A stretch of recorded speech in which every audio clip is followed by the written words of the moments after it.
All right, welcome back to the Tool World Podcast. I'm your host, David Ju, and I'm here with Master Ju. How's it going there, Mr. Ju? It's going okay today. We're here in San Ramon again. That's right. You like this studio better? Yeah, it's okay. Yeah? It's newer, so it's a lot nicer.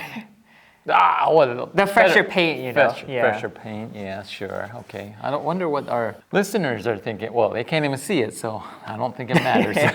For those that are listening to on Apple Podcasts or Spotify or some of those other applications. Right. Anyway, what's going on today? All right, so this week we're going to be taking a look at Dojang. Dojang. Right. Okay. And, what is Dojang? For those of you who don't Well, I hope you know if you're listening to this podcast. Well, maybe it could be an MMA guy. Sure. It could be a karate guy. Yeah, I guess so. Yeah, Dojang, I guess it's just the studio. Yeah. It's the gym. That's how we say it in Korean. Yeah. Well, I probably say it incorrectly.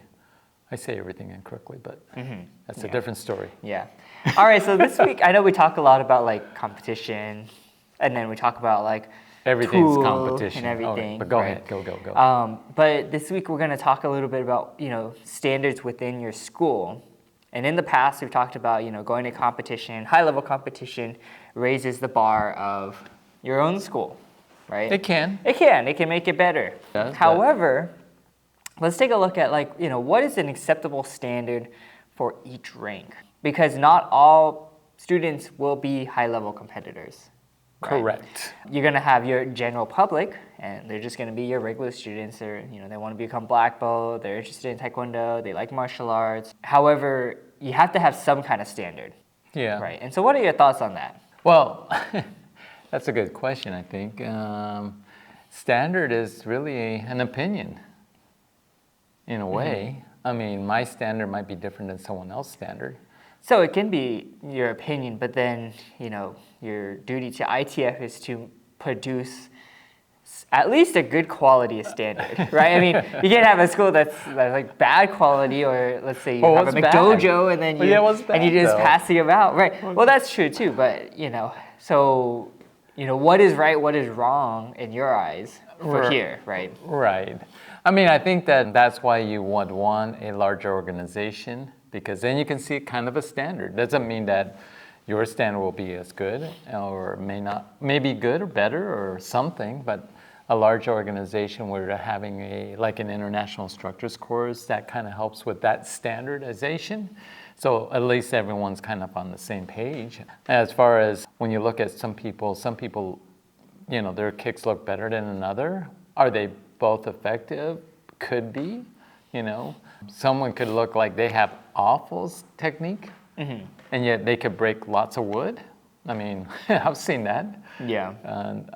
So what is standard in that way? I think it depends. So I think that when we look at moving through the ranks, really I kind of look at it as like, where were they yesterday? Where are they today?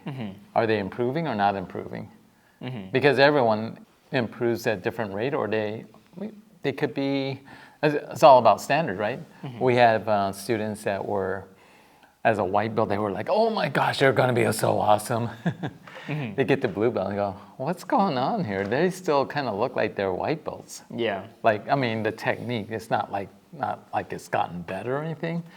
I mean, they were awesome as a low rank, but then as they got a higher rank, it was not so good. And then you also have the other side of it as well. They're a low rank and their technique is, oh my gosh, should we even let them move on to the next rank? And then they become a black belt and you go, wow, where did you come from? Yeah. It's good.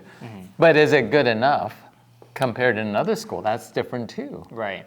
Well, no, I agree that you should be looking at the student individually. And I think we should look at each rank, not each rank, but maybe each belt color. And, what are your thoughts on it? Where did this come from? Where did this come from? Just promoting people and just promoting looking people. at, students and, what is their abilities in class as well. I think one of the questions that comes up is like, okay, if I'm a green belt, and let's say I'm like super good, but then you have someone else that's a green belt. And you've had this before too, where, the adult And the test child. and test at the same time with the child, and the child is They're just blue bells. just not that good, right? And So it's a different story. An adult quits. Yeah, the adult quits, and so it's a different story if, let's say, that kid was really good. The Right. adult has a little respect for him. Okay, he's still a kid, but and that same thing can happen between two kids, right? can. Or two adults. We'll narrow it down though. Let's go through what is your thoughts on white belt, yellow stripes, right? What are you looking for when you're promoting them in the testing environment? Well, for us, they have certain requirements, right? They've got to know the patterns, they got to know the step sparring, they have to know some self-defense and some basic kicks. For me, it's kind of like, well, can they do that? And if it's what is okay? I think for me, white belt or yellow stripe, it's like, can they move around? Can you move around? Because even that is already. they breathing? Are they already? That's already difficult. It's the head, punching, Do they and know then, right like and left? moving and left. They're white belt, right? Yeah, And, no, absolutely. Again, that depends, right? You got a 5-year-old and you got a 25-year-old. Right. A 25-year-old at white belt should look a lot better than a 5-year-old Yeah, white yeah, belt. yeah. Right. You would think. But then again, that's hard to say because you might have someone that might be handicapped or they're challenged in some ways. And so they might not look too good. I kind of think that, and I would say that's kind of true with any rink as well. Taekwondo, we want a high standard. I think you want good technique. You got to have good technique to be able to do self-defense, right? But then that's not the only thing. That's what we would say Taekwondo, but we're not doing Taekwondo because there's so many other aspects to being a human being and really Taekwondo. And so you can have someone that may not be a very good technician, may not be a world champion, but they contribute a lot in some other ways. And so should we hold them back? I think it does. I think that there is a point where you just go, well, no, maybe not. In a way, it's kind of like not fair for people that are doing the things that person's doing, but then their technique's not very good, or they can't do certain things. Case by case scenario, I think. Yeah. All right, so let's move on to All yellow right. belts. Yellow belt. Yellow belt, green stripes. How do you see them? Again, they're very low ranks. And, I think someone said that about the low ranks, that they're not really students, they're just trying it out.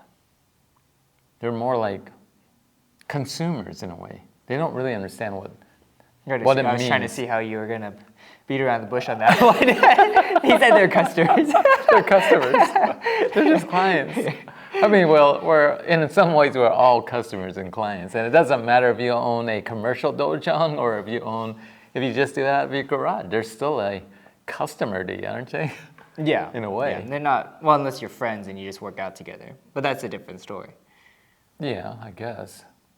I don't know. Anyway, so they don't have, they may not have as much invested in it for sure, and it's more of an activity. So for me, I still think it's got to be, can you do what's required? It may not be awesome, but again, awesome and what is acceptable is just a different opinion on that instructor. Here's an example. I had two twins. They were testing for second down, I think, and I had 2 4th degrees, and I told them, here, you grade them. And you write down, the comments. And one of them was like, awesome, great, perfect, checked all the marks, should get high test score. And these girls were twins. And when I look at them, I can't even tell the difference between technique, even just technique. And I look at them, and I couldn't even tell the difference because they were almost identical twins, but they're not identical twins. But But they they are look, identical. They would be identical. they would be identical. That's the name, right? Identical, Identical, because they look the same. right. Okay. So from the Taekwondo, they were identical to me. And then the other person that was grading says, this is not good, this is not good. It's like almost failed that person. It's like, oh, okay. So what you have is basically you have 2 examiners looking at 2 different people, but when I look at them, to me they're the same, and I would have given them both the same score. Whether it's good or bad, I would have given them the same score, right? But you have one one person saying awesome, the other person not so good. Again, it's just an opinion in a way. Yeah. And that opinion is going to be based on the instructor experience, right? What have they seen? So if you have a school where the instructor never goes out, never competes, never goes to any seminar, and it's whatever's in the studio, and he goes, oh yeah, you're great. You get someone that has a lot of experience, that has gotten a lot of world champions, that go to a lot of seminars, and they look at it and go, oh my gosh, right? And so what's acceptable for that guy that trained him will think, yeah, awesome, looking good. And then you have the other guy, no, not so much. So I honestly say that I think we have a lot of bad students. Oh, ouch. Well, a school will naturally have bad students. Great. There's Yeah, no way we that- have a lot of bad students. there's I'm no just way. going to say we have a lot of bad students. We got to do a better job. Yeah. No comment? No. All right. Well, you know, Well, what's your thoughts? Well, Yellow belts. schools What do you will- What do you want? What do you want from it's them? probably just same as white. Like a belt. little bit more than a white Yeah, a belt. little you bit know? more I than a mean, white belt. You're learning a lot of new techniques actually, so. I mean, it's going kinda from white difficult. belt to yellow belt, it's only like 2 months anyway. So I mean, how good could they really be? No, it's not more. It's more than I that. know. I just said that. For us, it's a little bit more than that. Yeah. What do you think? like- Oh, that'd be interesting. What is the average length of time for most IETF schools to go from? I have to, you kind of have to narrow it down because different schools run it differently, right? From white belt to yellow belt. I think typically ours It's about 4 months. 4 months between. So to Yeah. get to yellow belt, it's almost 8 to 10 months, I think. To get to yellow belt, probably like, if they are like, let's say a good age, like maybe 8 or 9, then we're looking at 6 months. 6 probably. months? Yeah, it's probably like 3 months to yellow stripe. You think so? Another 3 months to. I must be thinking of the bad guys. But a lot of our students, because of our Because they're- requirements, they take a long time. Yeah, Right. So that's true. that's kind of what it is. All right. Well, we're running out of time here, and this could be a long one. Let's push it up to green belts and blue stripes. Yeah, I mean. I don't know if I have much of a comment No, on these guys. no, they definitely have to be a little bit better than a white belt. Yeah. You know, I mean, I hate to say it, we have some blue belts. Their turning kick is like their front snap kick, or their side piercing kick looks like their front snap kick. Yeah. And you're just like, oh man. I mean, these guys have been doing taekwondo At with least us- a year. No, More blue than- belt. Oh, blue belt. No, Green it's the belt? green belt. Green belt's at Green- least a year. At a little least bit more. a year, but probably more than Yeah. that. You know, it's just got to be. It does have to be a little bit better. But I think the problem is when you got little kids, when you have a bunch of little ones, is they don't have that coordination, or they don't really understand. They don't train as much. Maybe they might train it. Well, I don't know. I think no, that's true. Some of them go every day. So yeah, Okay. it's got to be better. But and again, it depends. Some of them may have issues. Yeah. And But that's a different story. I mean, that's a different that's a story, different sure. story.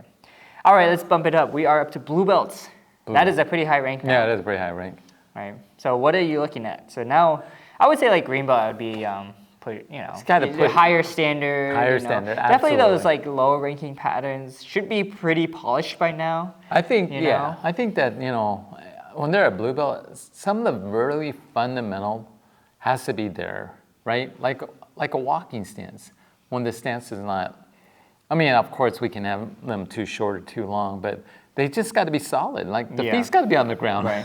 No, so that's something I do look at. Like Junga and Tege, you do a lot of the L stance to walking stance, or Right. walking stance to L stance, and yet those two stances for a lot of students just look the same. So that's kind do. of what it's like, stances. That's what I'm kind of looking at for those, patterns. Absolutely. Just some of the little details, some really fundamentals of that should have been there as a white belt. And Yeah. we don't want to discourage students not to move forward because maybe at some time it will click Yeah. and they become awesome students. Yeah, it's kind of a sweet spot. Of, Right. All right, let's bump it up to red belt. Okay, so we're getting close to black belt here, right? And I think we've done videos on black belt, so we're running out of time. We'll skip that today. We'll just Red go belts? up to red belt, yeah. Very much similar to the blue belts. I think you got to have a better standard, and sometimes you have good students. I mean, they're pretty good already. I mean, I can think of some of them. And you don't want to just go, oh, you're awesome, and just move them forward, right? I would say that person, you make them even better because they're like very few of them. And you just got to keep pushing them. So that's why I always say, no, we never have any really good students. Yeah. We have students that need improvements. And every one of them, all you want is to make sure they were better than they were yesterday. So you have really good students, and that, again, is an opinion of people. You know, your opinion of your certain students is different than mine. I hope not.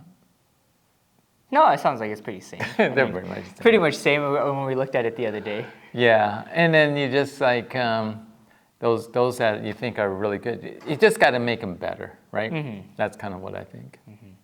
All right, well, let us know you guys' thoughts on I don't know standard about this, for but color bones. standard. And as always, don't forget to be safe, Keep training. and we'll see you guys next time. Taekwondo.